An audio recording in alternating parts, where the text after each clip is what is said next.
Watu wa Mungu, Bwana Yesu asifiwe. Happy New Year, Happy New Year, Happy New Year.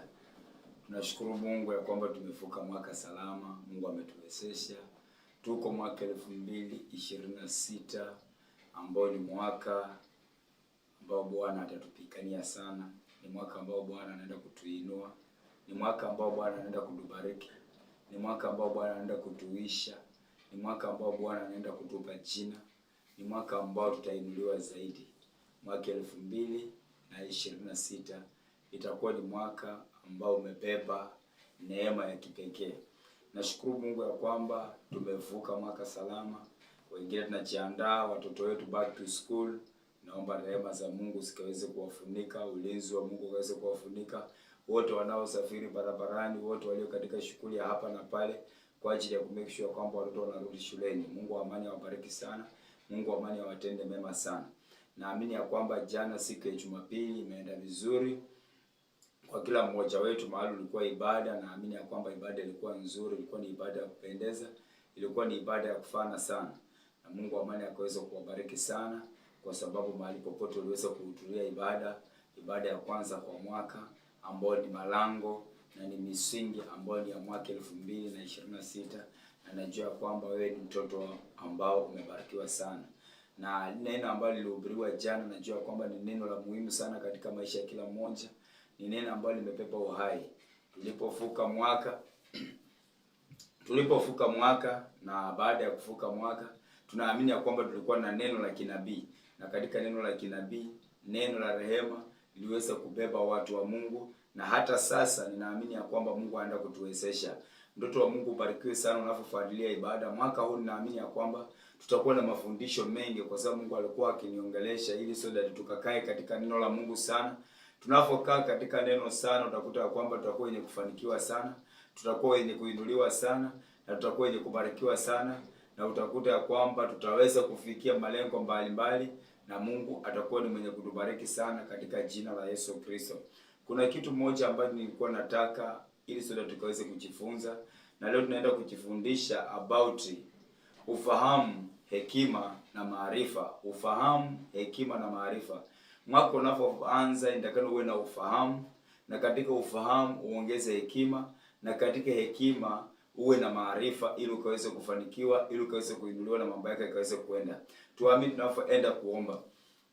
Baba, katika jina la Yesu Kristo mtakatifu, mfalme wa amani, tunasema ni asante.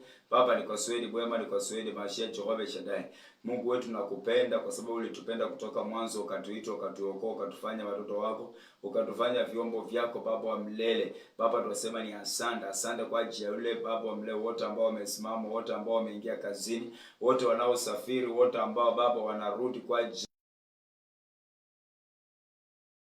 waliokuwa nayo kwa ajili ya mwaka huu. Mungu wetu, pokea sifa, pokea utukufu, pokea rehema. Baba, ni kwa sababu wewe ni Masiya Jehova. Tumeanguka mbele zako, tunakuinua, tunakutukuza. Baba, ni kwa sababu mwema. Mwaka huu tunaomba hekima, tunaomba maarifa, tunaomba ufahamu ili Baba mbele tukaweze kufanikiwa. Baba mbele mwaka huu tunategemea akili zetu, bali tunategemea akili zako. Asante Mungu, ni kwa sababu wewe ni mwema. Wanafunzi wetu na wazazi wanaosafiri barabara, naombea amani, naombea ulinzi, naombea afya njema. Baba, ni kwa sababu mwema. Kwa Yesu Kristo tumeomba na hata kuamini. Mtu wa Mungu, nimesema ya kwamba tunaenda kujifundisha about hekima pamoja ufahamu, hekima na maarifa. Ili ukaweze kufanikiwa mwaka 2026, unahitaji kitu cha kwanza, unahitaji ufahamu. Ili sote katika ufahamu wako ukawe mtu ulio makini katika ufahamu. Ili sote hautafanya vitu tu kwa sababu watu wanafanya vitu, bali utafanya vitu katika ufahamu. Utafanya vitu katika hekima, utafanya vitu katika maarifa. Na unakuta kwamba unapokuwa na ufahamu, hekima na maarifa, utakuta ya kwamba kila kitu ambacho nakusudia kitaweza kuenda, na kila jambo litaweza kuenda, na utakuta kwamba mambo yatafanyika kwa wepesi, mambo yatafanyika vizuri kwa sababu ni Mungu anakuongoza na ni Mungu anakufanikisha. Na ninaamini ya kwamba utakuwa ni mtu mwenye kuenda mbali, utakuwa ni mtu mwenye kuinuliwa kwa sababu akili hii tumeitegemea kwa siku nyingi na tumeweza kufeli. So mahali imefika, nataka tumtegemee Bwana ili Bwana akaweze kutuwezesha, Bwana akaweze kutufanikisha katika kila jambo. Katika ibada zetu tunahitaji Bwana akaweze kukua mstari wa mbele katika ibada. Chochote ambacho tunafanya tunahitaji Bwana. tunapoanza number 1 unakuta kwamba usitegemee ufahamu wako mwenyewe. Usitegemee ufahamu wako mwenyewe. Tegemea Bwana ili sura Bwana atakapokupa ufahamu utafanikiwa. Ningependa tukaweze kuangalia nami katika kitabu cha Proverbs ama Methali, ikiwa ni mlango ukiwa ni 3 mstari wa 5, andiko linasema mtumainini Bwana kwa moyo wako wote, wala usitegemee akili zako mwenyewe. Mtumainini Bwana kwa moyo wako wote. Mtegemee Bwana kwa kila kitu unachokifanya, katika njia zako, kule kazini, mahali popote uko, mtegemeeni Bwana, wala usitegemee akili zako mwenyewe. Moyo wako wote umimine kwa Bwana. Moyo wako uachilie mbele za Bwana. Moyo wako acha ufunjike mbele za Yesu. Moyo wako acha mtafute Bwana. So that kwa sababu katika ile andiko, maandiko yanatuambia kwamba katika ile andiko unakuta kwamba mtumainini Bwana kwa moyo wako wote. Mtumainini Bwana kwa moyo wako wote. Moyo wako, moyo haswa moyo. Sio kitu chote ambacho kinatoka katika moyo kimemtegemea Bwana. Kila kitu katika ufahamu wako mtegemee Bwana, na katika huu moyo unavomimina mbele za Bwana, unakuta Bwana atakupa haja ya moyo wako. Mungu atatimiza haja ya moyo wako kwa sababu moyo wako umemtegemea Bwana. Mwaka huu umeanza, lakini mtegemee Bwana kwa ile mipango ulio naye. Mtegemee Bwana kwa kila jambo ili Bwana akaweze kukufanikisha. Usitegemee akili zako mwenyewe. Andiko linazidi kutuambia kwamba mtumainini Bwana kwa moyo wako wote, wala usitegemee akili zako mwenyewe. Akili zako, usitegemee akili zako. Usione ya kwamba uko na akili safi, usione ya kwamba una ufahamu, usione ya kwamba wewe ndio uliye bora. Imefika mwaka huu ili ukaweze kwenda, tegemea Bwana. Tumekuwa tukishughulikia malango. Baada ya kushughulikia malango, make sure kwamba katika yale malango, jinsi uliweza kushughulika kwa ajili ya malango unapovuka mwanga, make sure kwamba moyo wako unamtegemea Bwana. Moyo wako unamuishia Bwana. Moyo wako unakaa kwa kupupuchika mbele za Bwana. Moyo wako unamuishia Kristo. Moyo wako unakuwa na ufahamu. Moyo wako unakuwa na uwezo, unakuwa na ushindi, na utakuwa mwenye kufanikiwa. Mtu wa Mungu, tumetegemea vitu zetu sana, na tumekuwa tunashindwa. Tumetegemea kwenda na hatutaenda. Tumetegemea kushinda, hatutashinda. Lakini andiko linatuambia kwamba tusijitegemee sisi wenyewe, bali tukaweze kumtegemea Bwana. Na baada ya kumtegemea Bwana, utakuta Mungu ni Mungu wa rehema, ni Mungu mwenye uwezo. Atasababisha ushindi juu ya maisha yako. Atasababisha ukaweze kufanikiwa, na utakuwa ni mtoto mwenye kubarikiwa na mwenye kuinuliwa katika jina la Yesu. Mwaka huu, mtu wa Mungu, ninakuomba kaa katika neno la Mungu sana. Kaa katika ufahamu wa Mungu. Utakaposoma neno la Mungu kwa sana, hapo ndipo utapata ufahamu. Utakapokuwa katika maombi sana, hapo ndipo utapata hekima na ufahamu ya kukupatia vitu ambavyo hauna, ya kukupatia uzima, ya kukupatia afya, ya kukupatia amani, na utakuwa mwenye kushinda katika jina la Yesu Kristo. Namba 2, katika kupata kwako kote, jipatie ufahamu. Ili sio kile kitu ambacho unataka kujipatia, mapato yako, mshahara wako, jipatie ufahamu kwanza. Jipatie ufahamu. So that unapojipatia ufahamu kwanza, mambo mengine Mungu Kristo atakuwezesha na yataweza kuenda. Lakini jambo la kwanza, mtoto wa Mungu, unahitaji kujipatia ufahamu. So that unapojipatia ufahamu, utashinda vita, utafanikiwa na utainuliwa. Kile kitu ambacho kinahitaji kikuje katika maisha yako, jipatie ufahamu. Unahitaji kujipatia ufahamu. Wacha kutembea kwa sababu ya fahamu za watu. Mwambie Bwana, nipe ufahamu. Mwambie Kristo, nipe ufahamu. Teo hii unapofanya huduma, omba Mungu akupe ufahamu. Teo hii unapofanya kazi, omba Mungu akupe ufahamu. Teo hii wewe ni mama kwa hiyo ndoa, omba Mungu akupe ufahamu. Wacha Bwana akupe ufahamu. Chochote ambacho, na katika huo ufahamu utakuwa ni mwenye Yesu Kristo. Nikipenda tuangalie katika kitabu cha Proverbs chapter 4 verse 7.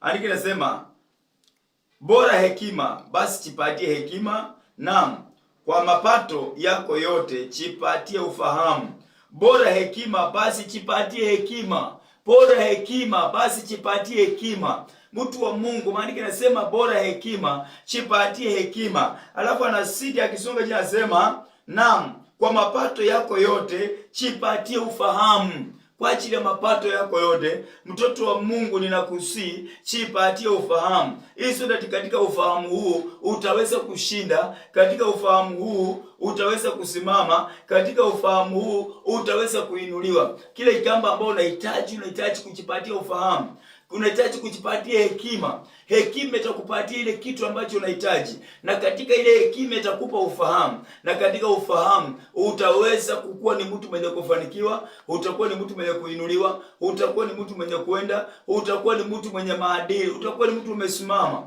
utakuwa wewe ni mtu uliopandwa, utakuwa ni mtu ulakaye furahia. Mtu wa Mungu, mara mingi si ati sisi tuko na shida sana, na Mungu hana shida kutubariki, lakini shida ambayo tulio naye ni hatujipatie ufahamu.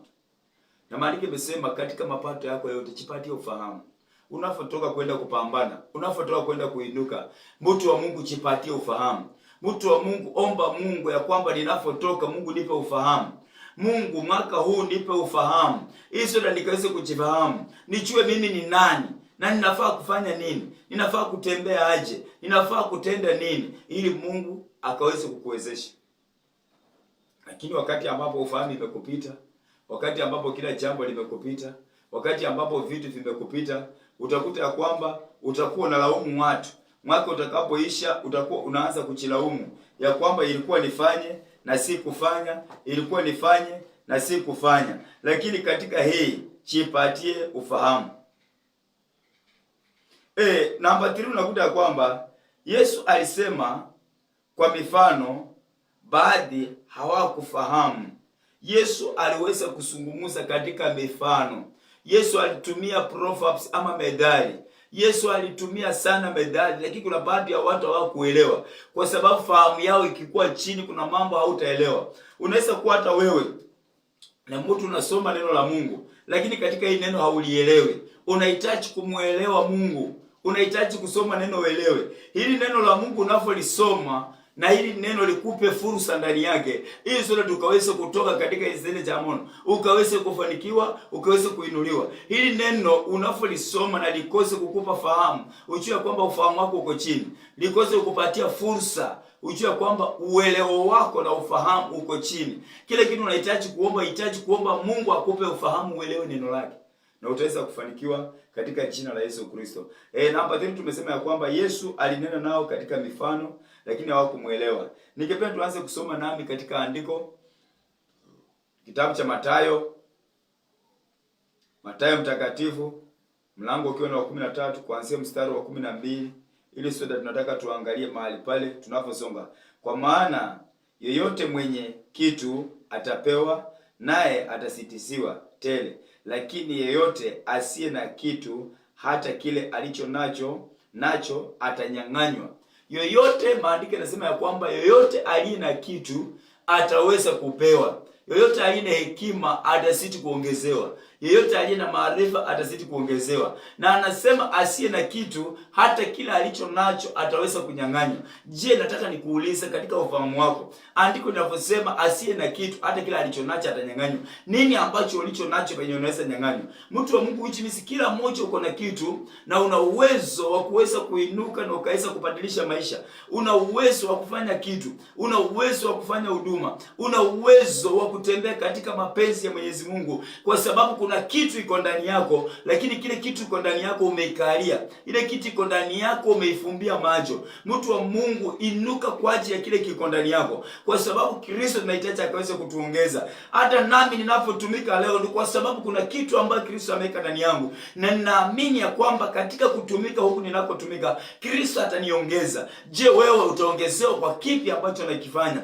Nini ambacho unakifanya so that Kristo akaweze kuongeza? Mtu wa Mungu, inuka kuwa na ufahamu, ili so that katika ufahamu utambue ni nini ambacho kiko ndani yao, utambue nini ambacho Kristo ameweka ndani yako, ambacho anahitaji ukaweze kufanya kazi, anahitaji ukaweze kuinuliwa, anahitaji akaweze kubariki, na anahitaji akaweze kukujenga.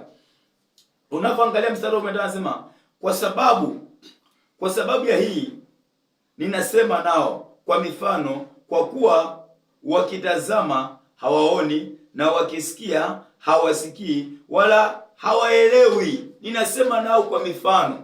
Wakitazama hawaoni, wakiona hawaoni, wakisikia hawasikii na hawaelewi. kwa sababu ninasema nao katika mifano. Unakuta ya kwamba parables, lazima uombe Mungu akupe ufahamu wa mieleo, sio tukaweze kuelewa parables. Sometimes unakuta kwamba Mungu anasema nasi kupitia katika ndoto, hatuelewi. Anazungumza nasi kupitia maono, hatuelewi. Anazungumza nasi kupitia katika utumishi wa Mungu, hatuelewi. Kazi yetu ni kuona ya kwamba unaoposi kila jambo.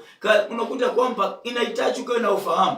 Kila mchungaji unaona unamuona ni yule yule, unaona ni wale wale. Sio tumewachukua umeweka katika kategori moja. Na ndio dadi sio unakuta kwamba Mungu anaongea na wewe kupitia utumishi wa Mungu. Hii sio dadi akaweza kukuinua wewe. Mungu anataka ukawe na ufahamu. Anasema hata ninapozungumza na wao hawanielewi. Ninaposema wana masikio lakini hawasikii. Wana macho ila hawaoni. Mtu wa Mungu, Mungu akuwezeshe na Mungu akaweze kukuinua. Ili sote tukawe jobo kamuelewe Mungu. Ili sote tukawe na ufahamu na Mungu akaweze kukuinua na ukaweze kuenda na ukaweze kufanikiwa kwa jina la Yesu Kristo.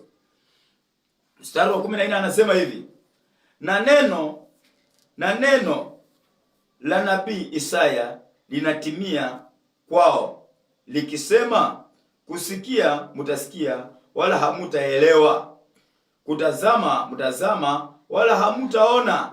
Neno la nabii Isaya linatimia. Kusikia mutasikia lakini hamutaelewa, kuona mutaona lakini hamutaona chochote, hamutafahamu. Ndio that why watu wanatembea, watu wanafanya vitu, lakini unakuta kwamba katika ile mwenendo tunaoenda, mtu wa Mungu hatuelewi. Maisha tunaenenda kama vibovu. Maisha tunaenenda kama watu ambao tusiyotambua. Haimaanisha kwamba kuna mtu unakuta kwamba leo hii aliacha kwenda kanisani kwa sababu mtumishi alimuudhi. Watumishi wako wengi, wacha kukadisha tamaa yao kwa sababu ya mtumishi. Tafuta mahali huduma, uende ukamtafute Mungu, kaende kumwabudu Mungu kuliko ukae kwa nyumba. So ndio tunakuta kwamba neno la nabii Isaya linatimia, na lisitimie kwa sababu wewe umekosa kuelewa ama umekosa kufahamu. Mtoto wa Mungu ukafahamu mwaka 2026, ukafanikiwe, ukainuliwe, ukawe mmoja utakaye kuwa katika fungu la Bwana, fungu la watu wa imani, fungu la watu wenye upendo, fungu la watu wenye amani, ili ukaweze kufanikiwa, ukaweze kuinuliwa. Leo ni tarehe 5. Ninakuombea rehema za Mungu na neema ya Mungu ikaweze kukutangulia ili ukang'ae, ukawe chombo, ukawe mafanikio kwa jina la Yesu Kristo. Neno la Mungu mstari wa 15 aliko nasema, maana mioyoni ya watu hawa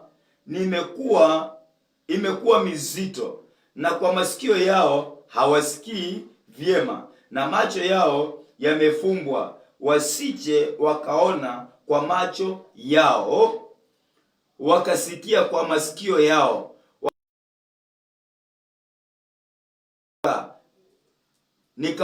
nikawaponya. Yaani wasije wakaona. Mioyo yao imekuwa mizito. Mtu wa Mungu, mwaka 2026 moyo wako usikuwe mzito. Usije soda tusione, ili soda moyo wako usivumbuke. Mioyo yao ya ndani, ili soda isipate ufahamu, isipate ufunuo. Soda Mungu anatamani ukaweze kuenda, Mungu anatamani akaweze kukuinua, Mungu anatamani akaweze kukufanikisha.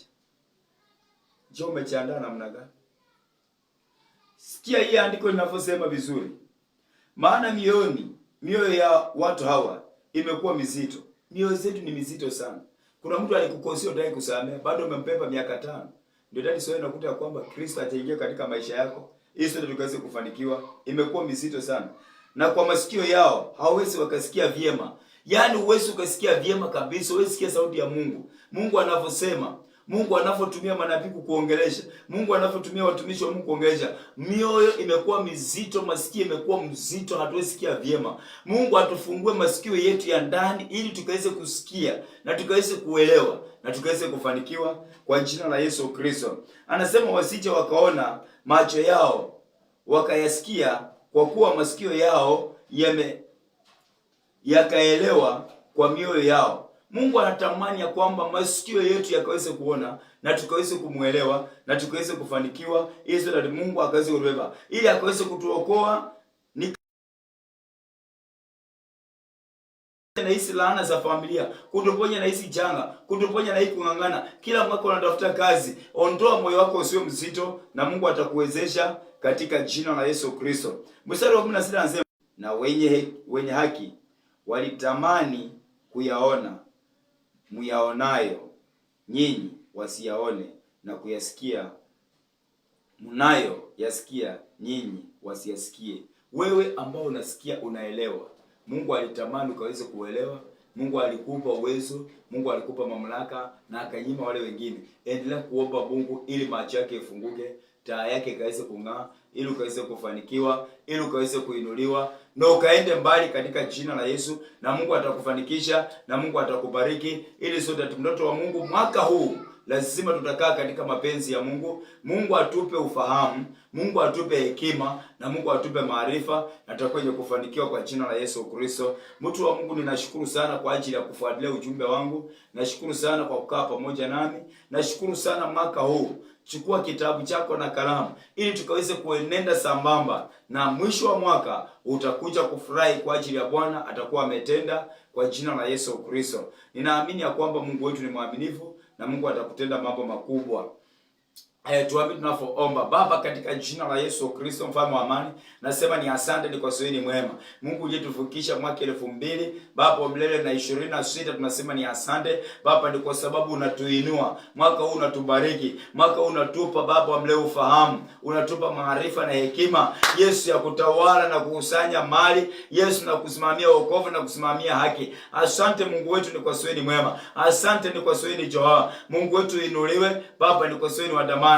Ninaombea Baba wa mleo watazamaji wangu wote. Mungu wabariki, wainue Baba, ni kwa sababu wa dhamana. Watende mema, watende mambo makubwa, watende mambo ya ajabu Baba, ni kwa sababu mfalme. Utukufu na heshima na mamlaka. Wote walio chini wapone, wote walio na vifungo wafunguliwe, wote wanaotafuta kazi wapokee kazi, wote Baba wa mlele walio na wapendwa wao ni wagonjwa na wanitazama, ninatangaza uzima, wapokee uponyaji, wapokee afya katika jina la Yesu. Asante Baba wa mlele. Mungu ni kwa sababu unainua. Wanatafuta school fees kwa ajili ya watoto. Baba ni kwa sababu ni mwema. Asante Baba ni kwa sababu. Amen. Mtoto wa Mungu, Mungu wa amani akubariki sana. Mungu wa amani akutende mema, na Mungu wa amani asiti kukusitishia. Mungu wa amani asiti kukuinua. Baba ni kwa sababu ni wa ajabu. Asante Baba wa milele. Mungu ni kwa sababu wewe ni mfalme na umetukuka na umeinuliwa. Mtu wa Mungu, tutakuwa tunaendelea na Mungu akubariki. Unajiuliza ni nani? Mimi ni Evangelist Crispin Wanyonyi Wanjala, kanisa la Hope and Restoration Prayer Center Likoni. Na huenda labda kuna kitu ambacho nahitaji nikaweza kukushauri kupitia katika neno la Mungu. Kuna kitu unapitia, namba yangu ni 0725722933 0725722933. Alafu namba ya Airtel ni 0738030303, na utakuwa mwenye kubarikiwa sana. Na Mungu akikubariki, ukiona kwamba uchiunganisha na hii neema, pia hiyo namba, sadaka yako tutaipokea na tutasiti kupanua kazi, tutasiti kupanua huduma hii, na Mungu atakubariki sana. Shalom, shalom, shalom. Mungu akubariki sana. Amen. Be blessed. Amen.